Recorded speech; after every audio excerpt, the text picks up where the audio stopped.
योगी Bharatiya Janata party के अकेले अभी ऐसे नेता हैं जिन्होंने लंबे समय तक, इतने लंबे समय तक, मतलब जिन्होंने 3 साल का एक बैरियर क्रॉस किया है कि प्रदेश में मुख्यमंत्री रहे हैं, और वो अभी जो स्थिति है उसमें लगता नहीं है कि वो अगले 5 साल तक नेतृत्व को लेकर कोई चुनौती उभरेगी। उत्तर प्रदेश के मुख्यमंत्री अक्सर चर्चा में रहते हैं, कभी अपने सख्त एक्शन के कारण तो कभी लगातार काम करने की वजह से।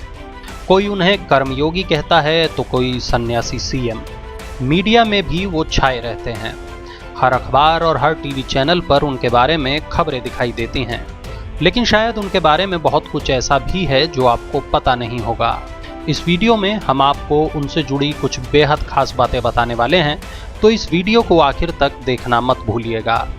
5 जून 1972 को उत्तराखंड के पौड़ी गढ़वाल जिले के एक क्षत्रिय परिवार में अजय सिंह बिष्ट यानी योगी आदित्यनाथ का जन्म हुआ था। पिता आनंद सिंह बिष्ट फॉरेस्ट रेंजर थे। माताजी का नाम है सावित्री देवी। अजय सिंह बिष्ट ने 1987 में 10वीं और 1979 में इंटर की परीक्षा पास की। इसके बाद ग्रेजुएशन के दौरान वो एबीवीपी से जुड़े।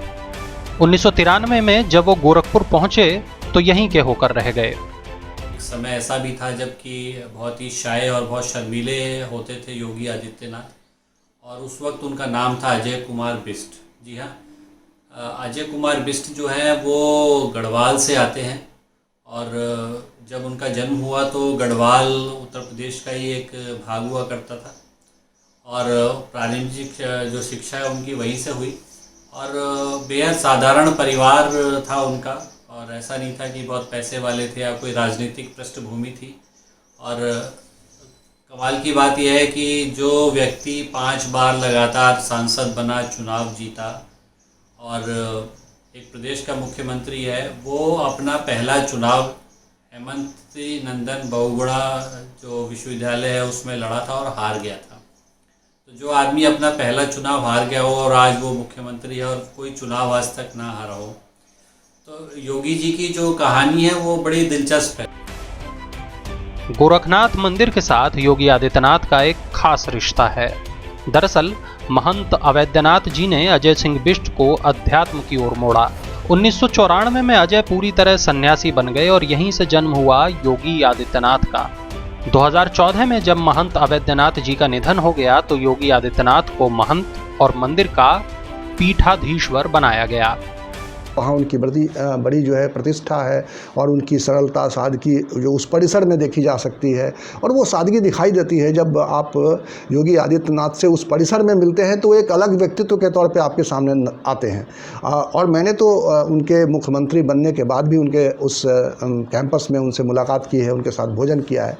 तो जो उनके करीबी लोग हैं, जिनको वो जानते हैं, नज़दीक से जानते हैं, वो उनको महाराज कहते हैं, और योगी आदित्यनाथ उनके साथ बिल्कुल कह सकते हैं कि एक ज़मीनी तौर पे उनसे रिश्ता बनाते हैं, उनके बारे में वो पूछते हैं, उनके साथ जो है किसी तरह का प्रोटोकॉल नहीं होता है। वह मंदिर परिसर में योगी आदित्यनाथ के साथ मुख्यमंत्री वाला कोई प्रोटोकॉल नहीं होता है, और वो बिल्कुल सादगी, सरलता और बिल्कुल संत महंत वाले भाव में वो लोगों के साथ मिलते जुलते हैं, बातें करते हैं, उनके साथ भोजन करते हैं। 1998 में योगी गोरखपुर से जब चुनाव जीते थे तब उनकी उम्र केवल 26 साल थी। 1999 में वो फिर से सांसद चुने गए। 2004 में तीसरी बार जीते और 2009 में चौथी बार संसद पहुंचे। इसके बाद 2014 में लगातार 5वीं बार जीतकर वो संसद पहुंचे। दरअसल गोरखनाथ पीठ के महंत अवैधनाथ जी भी 1991 में और 1996 में लोकसभा चुनाव जीत चुके थे। योगी आदित्यनाथ को लेकर किस तरह की छवि है और किस तरह से उन्होंने मुख्यमंत्री बनने के बाद अपनी उस छवि में बदलाव लाया। तो मुख्यमंत्री बनने से पहले योगी आदित्यनाथ की छवि, जैसा मैंने बताया कि एक कट्टर हिंदुत्व का चेहरा के तौर पे उनकी छवि थी। वो सांसद गोरखपुर से रहे लंबे समय तक। उससे पहले वो हिंदू युवा वाहिनी के जो कर्ता धर्ता या उसको संगठन के एक संगठनकर्ता थे, जिन्होंने उस संगठन को जन्म दिया, उस संगठन को आगे बढ़ाया। और गोरखपुर में स्थानीय स्तर पे जो एक गुंडागर्दी थी उसको ख़त्म करने के लिए इनके लोगों ने वहाँ बहुत मजबूती से काम किया।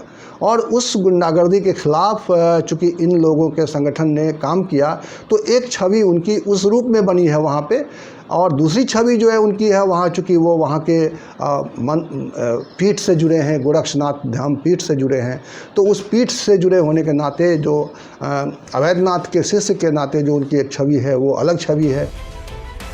2017 में यूपी के विधानसभा चुनाव थे।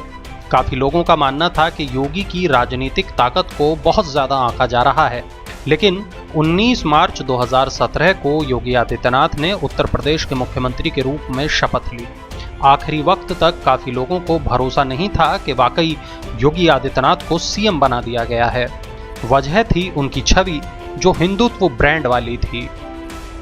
योगी आदित्यनाथ को जब उत्तर प्रदेश में मुख्यमंत्री के तौर पे चुना गया था तब ये चर्चा बहुत जोर पे थी कि ऐसे व्यक्ति को अचानक कैसे पार्टी नेतृत्व ने प्रदेश में मुख्यमंत्री का बनाने का फैसला किया, जिसके बारे में एक तरफा छवि है। एक तरफा छवि का मतलब था कि उनकी छवि ऐसी थी, हिंदुत्व, कट्टर हिंदुत्व की छवि थी।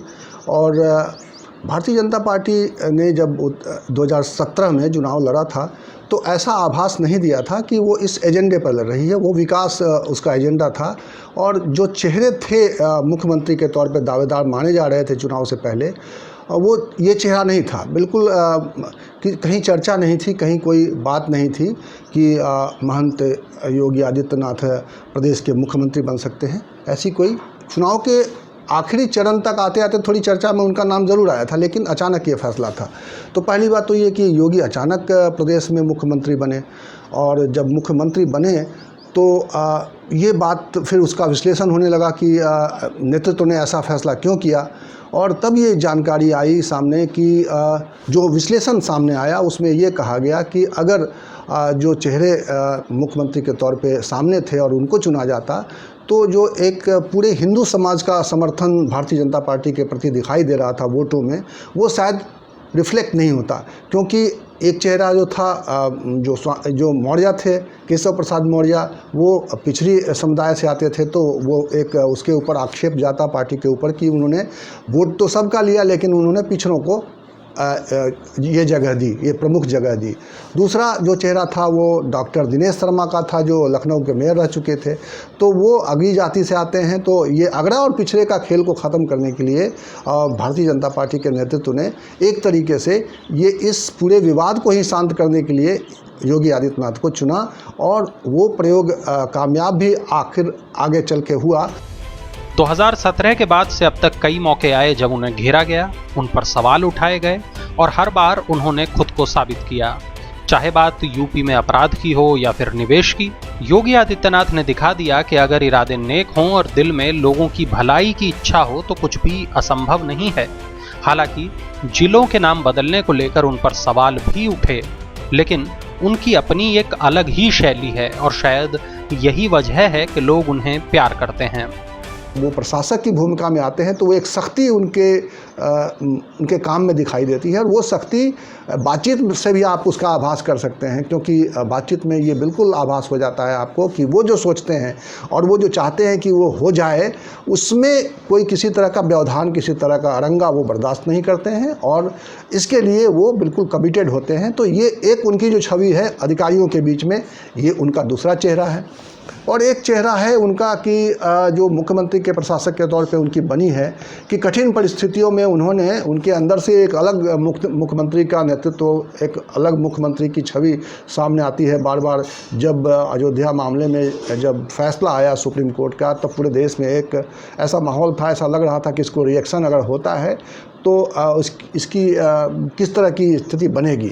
लेकिन आप देखिए कि एक सख्त प्रशासक के रूप में उस समय उन्होंने एक कुछ समय पहले से काम करना शुरू कर दिया था, अधिकारियों के साथ बैठकें शुरू कर दी थी, और हर जगह ऐसे उन्होंने अपने कील कांटे बिछाए थे जिसकी वजह से आपने देखा कि पूरे प्रदेश में एक शांति रही। हाल ही में सीएम योगी आदित्यनाथ के पिता का देहांत हो गया था।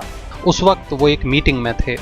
उन्हें जानकारी मिली तो वो कुछ क्षण ठिठके, रुके, आंखों से आंसू निकले और गला रूंध गया, लेकिन उन्होंने खुद को संयत किया और मीटिंग पूरी की। कोरोना वायरस लॉकडाउन के कारण वो पिता के अंतिम संस्कार तक में नहीं जा पाए। उन्होंने यही कहा कि इस घड़ी में मैं जनता का साथ नहीं छोड़ सकता। अब जबकि कोरोना का एक प्रकोप पूरे देश में है और उत्तर प्रदेश में भी इसका शिकार हुआ है, तो उसके बाद से जो उनकी सक्रियता दिखाई दे रही है, जो वो अधिकारियों के साथ मिल बैठ के और जिस तरीके से चर्चा करके और इस स्थिति को नियंत्रित करने के लिए जिस तरह से सक्रिय दिखाई दे रहे हैं, इस दरमियान उनके पिताजी की मृत्यु हो गई और उस कार्यक्रम में भी उन्होंने हिस्सा नहीं लिया। हालांकि वो संत के रूप में अपने उस पिता पुत्र के संबंध से एक तरीके से अलग हो चुके हैं, लेकिन फिर भी एक पिता की मृत्यु जो है वो उनके जीवन काल में हो रही है, उसके प्रति निश्चित रूप से उनके मन में कुछ ऐसा अनुभव रहा होगा। बावजूद इसके उन्होंने फैसला किया कि नहीं, वो प्रदेश के लिए जो मीटिंग होने वाली है उसमें वो हिस्सेदारी करें और उसके बारे में उसको ज़्यादा महत्व दिया उन्होंने, और इससे भी उनकी एक छवि बन के आई है। तो एक ये छवि है। योगी आदित्यनाथ अपने मिजाज के अलग ही शख्स हैं, अलग ही तरह की राजनीति करते हैं। उनके चाहने वाले उन्हें कठोर प्रशासक के रूप में देखते हैं और उनके विरोधी उनको केवल हिंदू पोस्टर बॉय मानते हैं। लेकिन योगी किसी की राय की परवाह नहीं करते। वो सन्यासी होते ही इन चीज़ों से ऊपर उठ गए थे। योगी को आप किसी एक ढांचे में, एक खांचे में आप नहीं बांध सकते हैं। तो योगी के एक योगी जो है चेहरे कई हैं, और ये एक उत्तर प्रदेश में एक ऐसा पूरा ये कार्यकाल है उनका जिसमें उनकी एक नई छवि जो है सामने आ रही है। तो इस तरह से आप देखें तो जब ये उनका कार्यकाल ख़त्म हो जाएगा तो निश्चित रूप से एक ऐसे व्यक्ति के व्यक्तित्व के बारे में आकलन होगा कि जिसकी पृष्ठभूमि एक महंत के रूप में रही है और वो राजनीति में आके उसका कंट्रीब्यूशन क्या रहा, कैसे रहा। तो निश्चित रूप से एक अलग छवि बनती है और एक अलग चर्चा का विषय है। एक एक्सपेरिमेंट है भारतीय जनता पार्टी का, और उस व्यक्ति का भी अपना एक एक्सपेरिमेंट है कि उसने कैसे इस टास्क को लिया है, कैसे इस टास्क को किया है, कहाँ गलतियाँ हुई हैं, कहाँ उन्होंने कड़े स्टैंड लिए हैं जिसकी वजह से समाज में एक अलग तरह का मैसेज गया, एक अलग तरह की छवि बनी उनकी। तो निश्चित रूप से एक मतलब कह सकते हैं कि ये एक ऐसा राजनीतिक चेहरा है जिसको लेकर शोध आप कर सकते हैं कि इसके कितने स्वरूप हैं, कितने रूप हैं।